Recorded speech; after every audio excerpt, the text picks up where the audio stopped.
ಸದನದಲ್ಲಿ ಮೀಸಲಾತಿ ಗದ್ದಲ ನಡೀತಲ್ಲ, ಅದಕ್ಕೆ ಸಂಬಂಧಪಟ್ಟಂತೆ ಸಿಎಂ ಸಿದ್ದರಾಮಯ್ಯನವರು ಕೂಡ ಕಿಡಿಕಾರಿದ್ದಾರೆ. ಏನ್ ಮಾತನಾಡಿದ್ದಾರೆ ಅವರು ನೋಡೋಣ.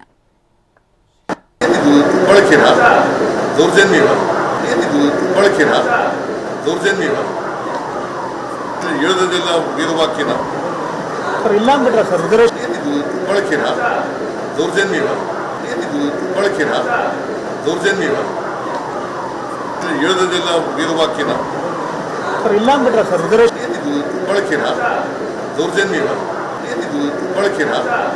ದೌರ್ಜನ್ಯವ ಹೇಳದೆಲ್ಲ ವೀರವಾಕ್ಯನ ಇಲ್ಲ ಅಂದ್ಬಿಟ್ರ ಸರ್ ಬಳಕೆನ ದೌರ್ಜನ್ಯವ ಬಳಕೆನ. ಕಲ್ಲು ತೂರಿದವರು ನಮ್ಮ ಸಮಾಜದವರಲ್ಲ. ಇನ್ನು ಮೀಸಲಾತಿಗೆ ಸಂಬಂಧಪಟ್ಟಂತೆ ಪ್ರತಿಭಟನೆ ನಡೀತಾ ಇತ್ತಲ್ಲ, ಆ ಸಂದರ್ಭದಲ್ಲಿ ಕಲ್ಲು ತೂರಾಟ ನಡೆಯುತ್ತೆ. ಆದರೆ ಆ ಕಲ್ಲು ತೂರಿದವರು ನಮ್ಮ ಸಮಾಜದವರಲ್ಲ, ಅವರು ಬಿಜೆಪಿ ಕಾರ್ಯಕರ್ತರು ಮತ್ತು ಆರ್ಎಸ್ಎಸ್ನವರು. ಸುವರ್ಣಸೌಧದಲ್ಲಿ ಶಾಸಕ ಕಾಶಪ್ಪನವರ ಹೇಳಿಕೆ ಇದು.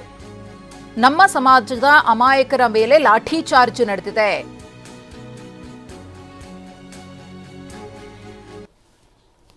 ಏನು ಹಿಂಬರ ಬರೆದು ಕೊಟ್ಟಿದ್ದಾರೆ ಸುಪ್ರೀಂ ಕೋರ್ಟ್ ಅಲ್ಲಿ, ನಾವು 2B ಮೀಸಲಾತಿಗೆ ಯಾವುದೇ ಅಡೆತಡೆಯನ್ನ ತರೋದಿಲ್ಲ, ಯಥಾಸ್ಥಿತಿಯನ್ನ ಕಾಪಾಡ್ಕೋತೀವಿ ಅಂತೇಳಿ ಹಿಂಬರ ಬರೆದು ಕೊಟ್ಟು ಬಂದ್ರು ಅಧ್ಯಕ್ಷರು. ಇಲ್ಲಿ ಮೀಸಲಾತಿ ಚುನಾವಣೆ ಬಂದಿದೆ ಅಂತೇಳಿ ಮೀಸಲಾತಿ ಘೋಷಣೆ ಮಾಡ್ತಾರ, ಅಲ್ಲಿ ಹೋಗಿ ಹಿಂಬರ ಬರ ಕೊಟ್ಟು ಬಂದಿದ್ದಾರೆ.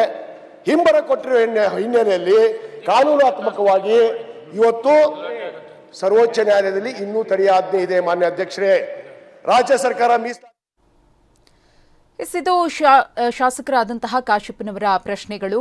ಅವತ್ತು ಏನೆಲ್ಲ ಆಯ್ತಲ್ಲ, ಆ ಘಟನೆಯ ಬಗ್ಗೆ ಅವರು ವಿವರಣೆಯನ್ನ ಕೊಟ್ಟಿದ್ದಾರೆ. ಕಲ್ಲು ತೂರಾಟ ಆಗಿದ್ದು ಅಲ್ಲಿ ಶಾಂತಿಯುತವಾಗಿ ನಡಿಬೇಕಾದಂತಹ ಪ್ರತಿಭಟನೆ ಬೇರೆ ರೀತಿಯ ಸ್ವರೂಪವನ್ನ ಪಡೆದುಕೊಂಡಿದ್ದಕ್ಕೆ ಏನ್ ಕಾರಣ, ಇದೆಲ್ಲದರ ಬಗ್ಗೆಯೂ ಕೂಡ ಅವರು ಪ್ರಸ್ತಾಪವನ್ನ ಮಾಡ್ತಾರೆ.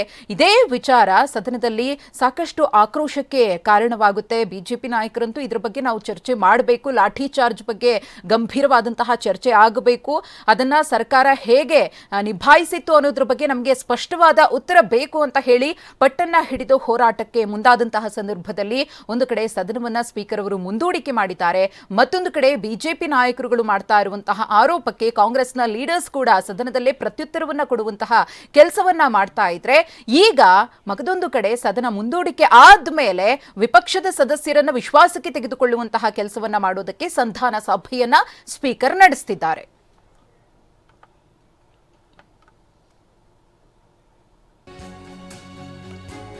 ವಿಧಾನ ಪರಿಷತ್ ಕಲಾಪ ಮತ್ತೆ ಪ್ರಾರಂಭ ಆಗಿದೆ. ಪರಿಷತ್ನಲ್ಲಿ ಸದನದ ಬಾವಿಗಿಳಿದು ಬಿಜೆಪಿ ಸದಸ್ಯರಿಂದ ಧರಣಿ. ಪಂಚಮಸಾಲಿ ಮೀಸಲಾತಿ ಹಾಗೆಯೇ ಲಾಠಿ ಚಾರ್ಜ್ ಬಗ್ಗೆ ಬಿಜೆಪಿ ಸದಸ್ಯರಿಂದ ಧರಣಿ ಮುಂದುವರೆದಿದೆ. ವಿಧಾನ ಪರಿಷತ್ನಲ್ಲಿ ಸರ್ಕಾರ ಕ್ಷಮೆಯನ್ನ ಕೇಳಬೇಕು ಅಂತ ಹೇಳಿ ಬಿಜೆಪಿ ಸದಸ್ಯರು ಆಗ್ರಹ ಪಡಿಸುತ್ತಿದ್ದಾರೆ. ನಾಳೆ ಚರ್ಚೆಗೆ ಅವಕಾಶವನ್ನ ನೀಡುವೆ ಅಂತ ಹೇಳಿ ಸಭಾಪತಿಗಳು ಹೇಳ್ತಿದ್ದಾರೆ. ಅವಕಾಶ ಕಲ್ಪಿಸುವೆ ಅಂತ ಹೇಳಿ ಸಭಾಪತಿ ಬಸವರಾಜ ಹೊರಟ್ಟಿಯವರು ಹೇಳಿರುವುದು.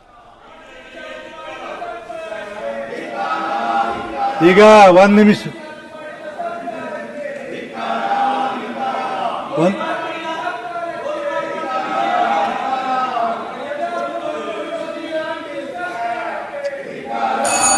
ಕೇಳ್ತಾರೆ. ಒಂದ್ ನಿಮಿಷ. ಹೇ ರವಿಕುಮಾರ್, ಒಂದ್ ನಿಮಿಷ ಕೇಳಿ.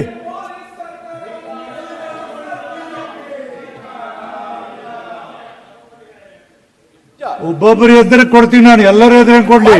ನಾವು ಕೊಡ್ತಿದ್ವಿ, ಇಲ್ಲ ನೀವು ಕೈ ಹತ್ತಿರ ನಂಗೆ ನೋಡ್ಕೊಳ್ಳಿ ಹೇಳ್ತೀನಿ ಆಮೇಲೆ. ಆಯ್ತು ಸಭಾಪತಿಗಳೇ, ನೀವು ಅಬ್ರಪ್ಟ್ ಆಗಿ 0 ಅವರ್ ಮುಗೀತು ಅಂತ ಹೇಳ್ಬಿಟ್ರಿ. ಏನ್ ಮಾಡೋದು? ಪರ್ಟಿಕ್ಯುಲರ್ 0 ಅವರ್ ಎಷ್ಟೊಂದು ಒಂದ್ ನಿಮಿಷ ಕೇಳಿ. 1 ಅವರ್ 5 ನಿಮಿಷವರೆಗೆ ಚರ್ಚೆ ಆಗಿದೆ. ಒಂದು 0 ಅವರ್ದಲ್ಲಿ ನಾ ಹೇಳಿದ್ನಲ್ಲ, ನಮ್ಮಲ್ಲಿ ಪ್ರಯೋಜನ ಇಲ್ಲ. ಆದ್ರೂ ಯಾಕಂದ್ರೆ ಸಿಚುವೇಶನ್ ತಿಳ್ಕೊಂಡು ಕೊಟ್ಟೀನಿ, ನನ್ನ ಅಧಿಕಾರ ವ್ಯಾಪ್ತಿನ ಹಿಡ್ಕೊಂಡು ನಾನು ಕೊಟ್ಟಿದ್ದೀನಿ. 1 ತಾಸು 5 ನಿಮಿಷವರೆಗೆ ಮಾತಾಡಿದ ನಂತರ ಈ ಪರ್ಟಿಕ್ಯುಲರ್ 0 ಅವರ್, ಯಾಕಂದ್ರೆ ನೀವು ರಿಪೋರ್ಟ್ ಇದು ನೋಟಿಸ್ ಕೊಟ್ಟದ್ದು ಗೊತ್ತಾಯ್ತು, ನಾಳೆ ಕೊಡೋದೈತೆ ಅನ್ನೋ ಸಲುವಾಗಿ ಈ ಪರ್ಟಿಕ್ಯುಲರ್ 0 ಅವರ್ ಮುಗಿತು ಅಂತ ಹೇಳಿ. ತಪ್ಪೇನಿದೆ ಸಭಾಪತಿಗಳೇ? ಆಯ್ತಾ, ನೀವು ತೆಗಿರಿ ಮಿನಿಟ್. ನಾವ್ ಎಷ್ಟು ನಿಮಿಷ ಮಾತಾಡಿದ್ವಿ, ಆ ಕಡೆ ಟ್ರೆಜರಿ ಬೆಂಚ್ನವ್ರು ಎಷ್ಟು ನಿಮಿಷ ಮಾತಾಡಿದ್ದಾರೆ, ವಿಷಯ ಏನಿತ್ತು, ಉತ್ತರ ಏನ್ ಕೊಟ್ರು? ಇಡೀ ನಾ ಸದನ ಕೇಳ್ತೀನಿ ರೀ, ಒಬ್ಬರಿಗೆ ನಿಮಗೆ ಅವ್ರಿಗೆ ಅಲ್ಲ, ಇಡೀ ಸದನ ಕೇಳ್ತೀನಿ ನಾನು. ಸದನದ ಸದಸ್ಯರಿದ್ದಂಥವ್ರು, ಜವಾಬ್ದಾರಿ ಸ್ಥಾನದ ಇದ್ದವರು ತಿಳ್ಕೊಂಡು ಮಾತಾಡಬೇಕು, ಗೌರವ ಕೊಡಬೇಕು ಪೀಠಕ್ಕೆ ಅಂತ ಹೇಳ್ತೀನಿ ನಾನು. ಮತ್ತು ನಾ ಇನ್ನೇನು ಮಾಡಲಿ? ಅವ್ರ ಮೇಲೂ ನೀವು ನಾ ಹೇಳೋದಲ್ಲ, ಎಲ್ಲರೂ ಇಡೀ ಸದನಕ್ಕೆ ಹೇಳ್ತೀನಿ ನಾನು. ಎಲ್ಲೂ ಹೇಳ್ತಾರೋ ಕೇಳೋದೇ ಇಲ್ಲ ಸಭಾಪತಿ ಮಾತು, ಎದ್ದೆದ್ದು ಮಾತಾಡ್ತಾರೆ. ಅದು ಏನಿದೆ, ಏನು ಸಭಾ ಮತ್ತೇನು ಅನ್ಬೇಕು? ಇದಕ್ಕೆ ತಿಳಿಬೇಕು, ನೀವು ತಿಳ್ಕೊಬೇಕು ಅದನ್ನ. ಸಭಾಪತಿಗಳೇ, ನೀವಂತೂ ನಮ್ಮ ವಿಪಕ್ಷದವರಿಗೆ ನೀವು ಸಹಾಯಕ್ಕೆ ಬರಬೇಕು. ಇವತ್ತು ಕೂಡ ಮತ್ತೆ ರಿಪೀಟೆಡ್ ಆಗಾಯ್ತು, ನಮಗೆ ಉತ್ತರನೇ ಸಿಗ್ಲಿಲ್ಲ. ಯಾವ್ದು ಉತ್ತರ ಸಿಗಲಿಲ್ಲ? ಈಗ ಉದಾಹರಣೆ ಲಾಠಿ ಚಾರ್ಜ್ ಬಗ್ಗೆ ಉತ್ತರನೇ ಸಿಗ್ಲಿಲ್ಲ. ಇದು ಬೇಡ. ಅಲ್ಲ, ನೀವು ನಾಳೆ ನೀವ್ಯಾಕೆ ಕೇಳ್ತೀರಿ?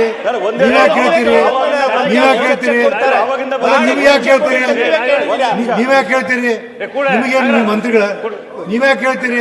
ಸಭಾಪತಿಗಳೇ, ವಿರೋಧ ಪಕ್ಷ ನಾಯಕರು ಎಷ್ಟು ಮಾತಾಡಿದ್ರು ಆಗ್ಲೇ ಕಡತದಲ್ಲಿ ಇದೆ, ಅವ್ರಿಗೆ ಅವಕಾಶ ಮಾಡಿಕೊಟ್ಟಿರಿ. ತಾವು ಯಾವಾಗ ಮುಖ್ಯಮಂತ್ರಿ ಮಾಡ್ಕೊಟ್ರಿ, ಅವಕಾಶ ಮಾಡಿಕೊಟ್ಟಿದ್ರಿ ನೀವು.